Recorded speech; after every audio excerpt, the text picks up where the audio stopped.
اب میں اپنے موضوع کی طرف آتا ہوں. جو میرا آج کا موضوع ہے وہ ہے مسجد اقصیٰ کی فضیلت. مسجد اقصیٰ کی فضیلت. اور یہ موضوع میں نے اس لیے آج کے نشست میں یہ موضوع اس لیے رکھا کہ مسجد اقصیٰ بیت المقدس یہ مسلمانوں کا قبلہ اول ہے. مسلمانوں کا قبلہ اول ہے. اس پر بے شمار احادیث موجود ہیں، قرآن کی نص موجود ہے، قرآن مجید کی آیات موجود ہیں کہ جس میں مسجد اقصیٰ کی فضیلت کو بیان کیا گیا اور جس میں بیت المقدس کی فضیلت کو بیان کیا گیا. اور احادیث میں بے شمار احادیث اس میں موجود ہیں کہ جس میں اللہ کے نبی صلی اللہ علیہ وسلم نے مسجد اقصیٰ کی فضیلت کو بیان کیا. اگر کوئی اور آیت نہ ہوتی، کوئی ایک حدیث بھی نہ ہوتی، مسجد اقصیٰ کی فضیلت کے لیے صرف قرآن کی ایک آیت ہی کافی ہے کہ اللہ تبارک و تعالیٰ نے 15ویں سپارے کے شروع ہی کے اندر، آغاز ہی کے اندر فرمایا سبحان الذی اسریٰ بعبدہ لیلا من المسجد الحرام الی المسجد الاقصیٰ الذی بارکنا حولہ. الذی بارکنا حولہ.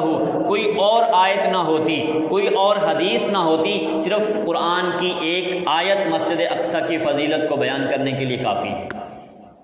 اس سے بڑھ کر اور کوئی فضیلت نہیں کہ اللہ تبارک و تعالیٰ نے فرمایا کہ جب میں نے اپنے محبوب صلی اللہ علیہ وسلم کو معراج کا حکم دیا، معراج کے لیے اللہ کے نبی صلی اللہ علیہ وسلم نے جب سفر شروع کیا تو اللہ تبارک و تعالیٰ فرماتے ہیں کہ مسجد حرام سے اللہ کے نبی صلی اللہ علیہ وسلم نے مسجد حرام سے سفر کا آغاز کیا اور سب سے پہلے جو پہنچے وہ مسجد اقصیٰ تھے. سب سے پہلے جو پہنچے وہ مسجد اقصیٰ تھی. مسجد اقصیٰ پہ سب سے پہلے قیام فرمایا اللہ کے نبی صلی اللہ علیہ وسلم نے. اور پھر مسجد اقصیٰ کی فضیلت کو اللہ تبارک و تعالیٰ نے متصلاً ساتھ ہی بیان فرمایا. مسجد اقصیٰ کیا ہے؟ الذی بارکنا حولہ. الذی بارکنا حولہ. یہ مسجد اقصیٰ وہ سرزمین ہے، مسجد اقصیٰ وہ جگہ ہے کہ جس کے ارد گرد کو، جس کے حول کو، جس کے جو اطراف کو اللہ تبارک و تعالیٰ نے بابرکت بنا دیا. قرآن کی یہ آیت مسجد اقصیٰ کی فضیلت کے لیے کافی ہے کہ اللہ تبارک و تعالیٰ نے کیا کر دیا؟ برکت والی بنا دی. اس کے ارد گرد کے اطراف برکت والے ہیں. الذی بارکنا حولہ. اس کے ارد گرد کے اطراف، قرب و جوار، یہ سارے کے سارے بابرکت ہیں. تو خود مسجد اقصیٰ کتنی بابرکت ہوگی؟ خود مسجد اقصیٰ کتنی بابرکت ہوگی؟ روایات میں آتا ہے، حضرت ابو ذر رضی اللہ تعالی عنہ سے روایت ہے، وہ فرماتے ہیں کہ اللہ کے نبی صلی اللہ علیہ وسلم سے سوال کیا گیا، قلت یا رسول اللہ صلی اللہ علیہ وسلم ایٌ فی المسجد وضع فی الارض الاول. دنیا میں سب سے پہلے کون سی مسجد تعمیر کی گئی؟ فرمایا المسجد الحرام، مسجد حرام. فرمایا پھر اللہ کے نبی صلی اللہ علیہ وسلم نے فرمایا مسجد اقصیٰ. دوسرے نمبر پر مسجد اقصیٰ تعمیر کی گئی. تو یہ مسجد اقصیٰ کب تعمیر ہوئی؟ مسجد اقصیٰ، ہم تاریخ نہیں پڑھتے نا، ہمیں تاریخ کا پتہ نہیں ہے، تاریخ کا ہم مطالعہ نہیں کرتے. مسجد اقصیٰ کب تعمیر ہوئی؟ مختلف روایات ملتی ہیں. ایک روایت میں آتا ہے کہ یہ مسجد اقصیٰ حضرت آدم علیہ السلام نے تعمیر کی تھی. حضرت آدم علیہ السلام نے تعمیر کی تھی. اور آدم علیہ السلام کے بعد پھر حضرت سلیمان علیہ السلام نے، حضرت ابراہیم علیہ السلام نے، اور حضرت داؤد علیہ السلام نے، حضرت موسیٰ علیہ السلام، حضرت عیسیٰ علیہ السلام. یہ مسجد انبیاء علیہ السلام تعمیر کرتے آئے. اور مسجد اقصیٰ یہ ملک شام کے اندر ہے. مسجد اقصیٰ ملک شام میں، اور فلسطین یہ بھی ملک شام کے اندر ہے. تو مسجد اقصیٰ اور ملک شام یہ انبیاء علیہ السلام کا مسکن رہا ہے. ملک شام انبیاء علیہ السلام کا مسکن، انبیاء علیہ السلام کی رہائش گاہ رہی ہیں. بے شمار انبیاء علیہ السلام کو اللہ تعالیٰ نے ملک شام کے اندر مبعوث فرمایا. اور جو دوسری جگہوں پر جو انبیاء آئے ہیں وہ بھی ہجرت کر کے ملک شام ہی میں آئے ہیں، اس لیے کہ بارکنا حولہ، کیوں؟ اس لیے کہ بارکنا حولہ، کہ اللہ تبارک و تعالیٰ نے اس روئے زمین کو بابرکت بنایا ہے، اس روئے زمین کو بابرکت بنایا ہے، اس کے ارد گرد کو برکت والا بنایا ہے، اس لیے انبیاء علیہ الصلوۃ والسلام اسی سرزمین پر مبعوث ہوئے۔ اور حضرت ابراہیم علیہ الصلوۃ والسلام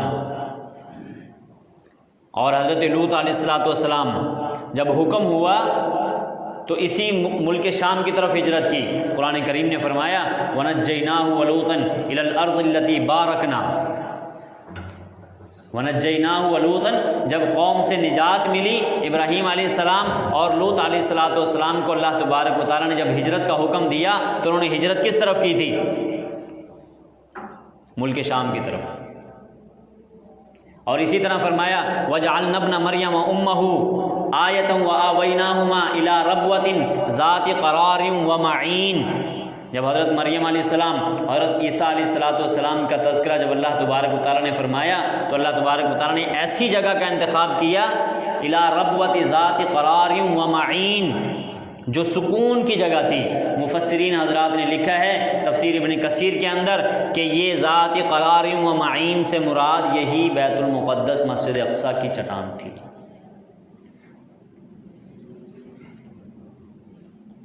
اسی طرح بے شمار آیات قرآن کریم کے اندر حضرت سلیمان علیہ الصلوۃ والسلام کے بارے میں آتا ہے وَلِسُلَيْمَانَ الرِّيحَ عَاصِفَةً تَجْرِي بِأَمْرِهِ إِلَى الْأَرْضِ الَّتِي بَارَكْنَا،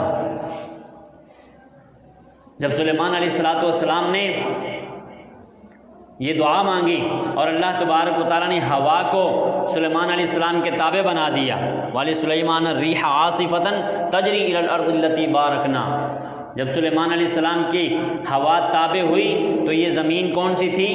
إِلَى الْأَرْضِ الَّتِي بَارَكْنَا، یہی ملک شام کی زمین بیت المقدس تھی۔ قرآن کریم کی بے شمار آیات، انبیاء علیہ الصلوۃ والسلام کو اللہ تبارک و تعالیٰ نے اسی ملک شام کے اندر زیادہ تر مبعوث فرمایا، اور دوسرے ملکوں سے بھی انبیاء ہجرت کر کے ملک شام ہی آئے تھے۔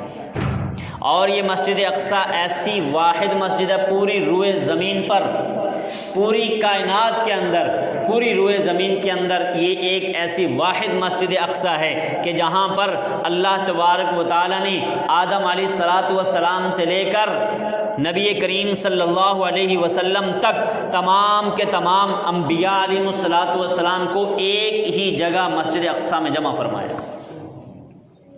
دنیا میں اور کوئی کونا ایسا نہیں ملتا، کوئی اور جگہ ایسی نہیں ملتی کہ جہاں پہ اللہ تبارک و تعالیٰ نے سارے انبیاء کو جمع فرمایا۔ اور یہ مسجد اقصی کی فضیلت اس سے بڑھ کر اور کیا ہو سکتی ہے کہ جس میں تمام کے تمام انبیاء کو امام الانبیاء نے نماز پڑھائی، تمام کے تمام انبیاء کو امام الانبیاء نے نماز پڑھائی، اس سے بڑھ کر اور کیا فضیلت حاصل ہو سکتی ہے؟ اللہ کے نبی صلی اللہ علیہ وسلم معراج سے جب نکلے تو سیدھے مسجد اقصی، اور آدم علیہ السلام سے لے کر سیدنا عیسیٰ علیہ الصلوۃ والسلام تک تمام کے تمام انبیاء علیہ الصلوۃ والسلام وہاں موجود تھے، جمع تھے۔ اللہ کے نبی صلی اللہ علیہ وسلم نے امامت فرمائی تمام انبیاء کی، یہ مسجد اقصی تھی۔ اور صحابہ اکرام رضوان اللہ علیہم اجمعین، یہ تو انبیاء کے دور کی باتیں ہیں، قرآن کی آیات کی باتیں ہیں۔ صحابہ کے دور میں کئی ایسے صحابہ اکرام رضی اللہ علیہم اجمعین تھے کہ جنہوں نے اسپیشلی سفر مسجد اقصی کی طرف کیا، اس لیے کہ اللہ کے نبی صلی اللہ علیہ وسلم نے بے شمار احادیث کے اندر مسجد اقصی کی فضیلت کو بیان فرمایا۔ روایات کے اندر آتا ہے کہ 3 مقامات پر پوری روئے زمین پہ 3 مقامات پر صرف زیارت کی نیت سے سفر کرنا باعث ثواب ہے، باقی کسی اور جگہ پر زیارت کی نیت سے سفر کرنا کوئی ثواب نہیں ہے، لیکن 3 مقامات ایسے ہیں کہ جہاں پر صرف زیارت کی نیت سے سفر کرنا یہ باعث ثواب ہے، مسجد حرام، مسجد نبوی اور مسجد اقصی۔ مسجد اقصی کی طرف اگر کوئی انسان زیارت کی نیت سے، مسجد اقصی کو دیکھنے کی نیت سے اگر کوئی انسان سفر کرتا ہے تو یہ باعث ثواب ہے، باعث اجر ہے۔ اللہ کے نبی صلی اللہ علیہ وسلم سے پوچھا گیا کہ سب سے زیادہ ثواب نماز پڑھنے کا آپ صلی اللہ علیہ وسلم کی مسجد میں زیادہ ثواب ہے یا مسجد اقصی میں؟ تو اللہ کے نبی صلی اللہ علیہ وسلم نے فرمایا کہ میری مسجد میں سب سے زیادہ نماز پڑھنے کا ثواب ہے، اور آگے فرمایا کہ مسجد اقصی میں دوسری مساجد میں نماز پڑھنے سے مسجد میں اقصی میں نماز پڑھنے سے 4 گنا زیادہ ثواب ملتا ہے، 4 گنا زیادہ ثواب باقی مساجد میں نماز پڑھنے سے 4 گنا زیادہ ثواب مسجد اقصی میں نماز پڑھنے سے آتا ہے۔ یہ مسجد اقصی کی فضیلت ہے۔ اور سن 15 ہجری میں سیدنا عمر فاروق رضی اللہ تعالیٰ عنہ نے سفر شروع کیا مسجد اقصی کی طرف، اور مسجد اقصی کی چابی خود حاصل کی سن 15 ہجری میں حضرت عمر فاروق رضی اللہ تعالیٰ عنہ نے، اور مسجد اقصی کی توسیع فرمائی اور دیواریں کروائیں اور مسجد اقصی کو مزین کیا حضرت عمر فاروق رضی اللہ تعالیٰ عنہ کے دور خلافت۔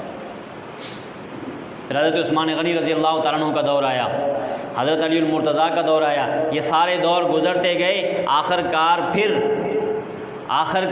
پھر مسجد اقصی پر یہودیوں کا تسلط ہوا، یہودی مسلط کر دیے گئے، مسلط ہوئے نہیں، تاریخ اٹھائیے، کتابیں کھولیں، یہودی مسلط ہوئے نہیں، مسلط کر دیے گئے، یہودیوں کو مسلط کر دیا گیا مسجد اقصی پر، اور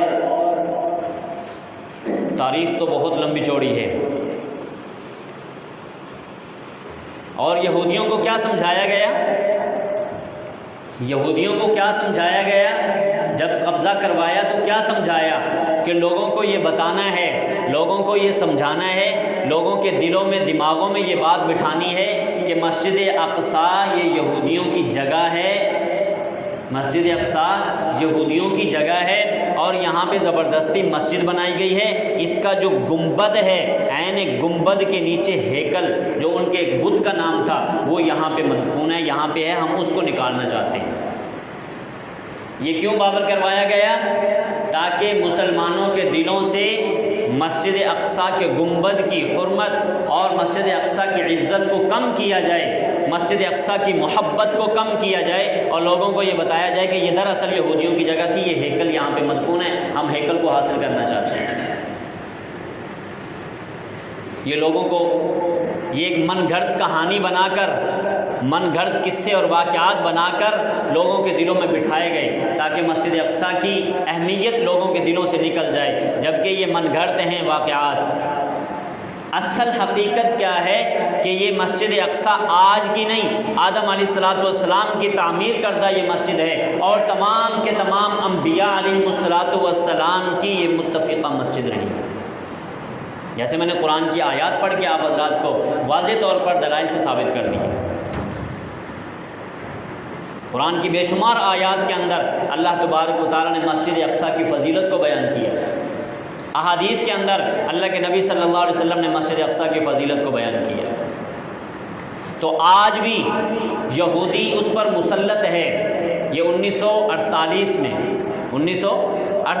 میں جب یہودی نے اسرائیل کا ایک خطہ بنایا، ملک شام میں اسرائیل اور پھر فلسطین ایک چھوٹا سا خطہ بنا، اور یہودیوں نے انگریزوں کی سازش سے، یہ انگریزوں کے بھیجے ہوئے ایجنٹ ہیں، یہودی انگریزوں کے بھیجے ہوئے ایجنٹ، اور یہ ملک شام میں انہوں نے ایک اسرائیل اور پھر فلسطین ایک خطہ بنا، اور مسلمانوں کو وہاں پہ مسلمانوں کا قتل عام کیا گیا۔ یہ انگریزوں کی سازش تھی مسلمانوں کو ناکام بنانے کی، یہ انگریزوں کی سازش تھی مسلمانوں کو ختم کرنے کی، یہ انگریزوں کی سازش تھی اسلام کو اور قرآن کو مٹانے کی، جبکہ یہ ان کی بھول ہے کہ اللہ تبارک و تعالیٰ نے نہ اسلام مٹنے دینا ہے، نہ مسلمان مٹنے دینے ہیں، نہ قرآن ختم ہو سکتا ہے، نہ اسلام ختم ہو سکتا ہے، اور نہ ہی مسلمان ختم ہو سکتے ہیں۔ ازل سے ٹکر لی ہے، شروع سے مسلمانوں کے خلاف انگریز ٹکر لیتا چلا آ رہا ہے، لیکن اللہ تبارک و تعالیٰ نے ہر دور میں صلاح الدین ایوبی جیسے، محمد بن قاسم جیسے لوگ پیدا کیے۔ اللہ تبارک و تعالیٰ نے کافروں کے مقابلے میں ہر دور میں ایسے لوگ پیدا کر دیے ہیں کہ جنہوں نے انگریزوں سے ٹکر لی، انگریزوں کا مقابلہ کیا اور انگریزوں کی فوجوں کا مقابلہ کیا، اور اسی صلاح الدین ایوبی کی محنت کا نتیجہ ہے کہ آج آپ فلسطین میں دیکھ لیں، فلسطین کا بچہ چھوٹا چھوٹا معصوم بچہ، سوشل میڈیا پر آپ نے بے شمار ویڈیو دیکھی ہوں گی، چھوٹے چھوٹے معصوم بچے، فلسطین کے معصوم بچے جن کو چلنا نہیں آتا، جن کو بولنا نہیں آتا، وہ اسرائیل کی فوج کے سامنے ایسے سیسا پلائی ہوئی دیوار کی طرح کھڑے ہو جاتے ہیں اور ان سے ایسے باتیں کرتے ہیں کہ جیسے ایک شیر دھاڑ رہا ہوتا۔ یہ صلاح الدین ایوبی کی محنت تھی، یہ ایسے نڈر لیڈروں کی محنت ہے۔ آج جہاد کو ختم کیا جا رہا ہے اور جہاد کو دہشت گردی کا نام دیا جا رہا ہے۔ کیا آپ صلی اللہ علیہ وسلم نے جہاد نہیں کیا؟ اور افسوس کے ساتھ مجھے یہ بات کہنا پڑتی ہے، میں سیاسی بیان کرنے کا عادی نہیں ہوں، میں سیاست پہ نہیں آتا، نہ میں سیاست پہ بات کرتا ہوں، لیکن مجبور اور حالات ہمیں مجبور کر دیتے ہیں یہ باتیں کرنے پر۔ پھر کہتے ہیں مولوی دہشت گردوں کی باتیں کرتے ہیں۔ جب حالات ہمیں مجبور کر دیں پھر یقین کریے اگر ہم چپ رہیں گے تو ہم گناہ گار ہوں گے۔ آج آپ نے بھی بیان پڑھا ہوگا، میں جذبات میں آ کے یہ باتیں نہیں کر رہا، ہمارے صدر پاکستان کے صدر نے اتنے بڑے عہدے پر فائز ہو کر، پاکستان کی سب سے بڑی کرسی پر بیٹھ کر یہ اتنا گھٹیا بیان دیا۔ جب یہ بیان پڑھا تو خدا کی قسم رونگٹے کھڑے ہو گئے۔ کیا بیان تھا؟ کیا ہماری فوج اتنی کمزور ہو گئی؟ کیا ہمارے ایمان اتنے کمزور ہو گئے؟ کیا ہمارے مسلمان اتنے گر چکے ہیں؟ کیا ہمیں اس قسم کے بیانات دینے کی ضرورت پڑ گئی؟ کیا بیان تھا؟ آپ نے بھی پڑھا ہوگا، میں بھی دوہرا دیتا ہوں۔ ہمارے صدر پاکستان کی طرف سے بیان آیا کہ اسرائیل کے خلاف لڑنا یہ امت مسلمہ کا کام نہیں ہے۔ اسرائیل کے خلاف لڑنا یہ کمزور لوگ ہیں، یہ طاقتور کا کام ہے۔ کیا پاکستان کی فوج کمزور ہے؟ اگر انڈیا کوئی بات کرتا ہے ہماری پاکستانی فوج منہ توڑ جواب دیتی ہے، اور اسرائیل تو 80-90 لاکھ کی آبادی ہے، 80-90 لاکھ کی آبادی، اور انڈیا اس سے کئی گنا بڑا ملک ہے، اگر وہ کوئی بات کرتا ہے پاکستان کے خلاف تو ہماری پاکستانی فوج، ہمارے وزیر اعظم، ہمارے وزرائے اعلیٰ، ہمارے تمام کے تمام سیاسی لیڈر فوج سمیت جو ہے وہ انڈیا کے خلاف بیان کرتے ہیں، تو کیا اسرائیل 80-90 لاکھ کی آبادی اس کے خلاف لڑنا یہ پاکستان کا کام نہیں ہے؟ اور میں یہ بات کہنا چاہتا ہوں یہ پاکستان کا کام نہیں، یہ پوری امت مسلمہ کا کام ہے۔ مسجد اقصیٰ صرف پاکستان کی نہیں ہے، فلسطین کے مظلوم بچے، یتیم بچے اور بیوہ عورتیں اور وہ نہتے مسلمان صرف پاکستان کے مسلمانوں کی مدد کے منتظر نہیں ہیں، بلکہ پوری امت مسلمہ کی مدد کے منتظر ہیں، پوری امت مسلمہ۔ اس لیے اتنے بڑے عہدے پر فائز ہو کر اتنے گھٹیا بیان دینا، یہ کوئی یہ سمجھ لے کہ اب میرے پاس کوئی ایسے الفاظ نہیں ہے، میں کون سے الفاظ استعمال کروں۔ کیا ایسے بیان دیتے ہوئے ہم ڈوب کر مر نہیں گئے؟ ہماری غیرت ڈوب نہیں گئی؟ ہمیں موت نہ آئی اس ایسے بیان دیتے ہوئے؟ اور مسجد میں منبر رسول پہ بیٹھ کر میں یہ بات کہتا ہوں، اگر صرف پاکستان، باقی اسلامی ممالک کی بات نہیں کرتا، صرف ملک پاکستان اور پاکستان کے مسلمان اور پاکستان کی افواج مل کر اسرائیل پر حملہ کر دے تو اسرائیل کے پرخچے اڑا دیں گے، کوئی ایک بندہ نہیں وہاں ملے گا۔ الحمدللہ ہمارے پاس اتنے ایٹمی اثاثے موجود ہیں، ہماری فوج کے پاس اتنی پاور موجود ہے، فوج کے پاس نہ صحیح، ہمارے مسلمانوں کے بچے کے اندر الحمدللہ اتنی غیرت ایمانی موجود ہے کہ وہ اسرائیل کے خلاف لڑنے کے لیے تیار ہے۔ صرف ہمارے ہاتھوں کو باندھ دیا گیا، ہمارے پاؤں میں بیڑیاں ڈال دی گئیں اور ہمارے پاؤں کو روک دیا گیا،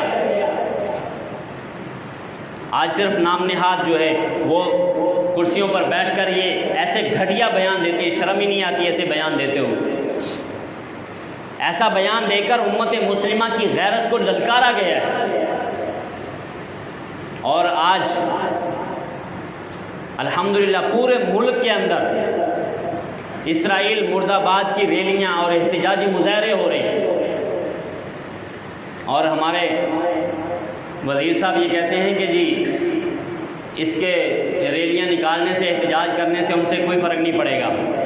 میں بات مان لیتا ہوں، کوئی فرق نہیں پڑے گا، فرق تو پڑتا ہے، لیکن بالفرض والمحال ہم مان بھی لیں تو میری آپ حضرات سے یہ گزارش ہے کہ ہم معاشی طور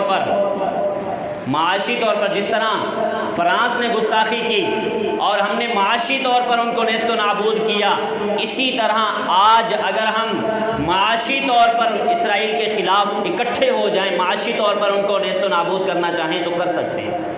اسرائیل کی تمام تر مصنوعات کا ہم بائیکاٹ کر سکتے ہیں کہ نہیں کر سکتے؟ یہ پیپسی، یہ کوکا کولا، یہ جو ایسی یہ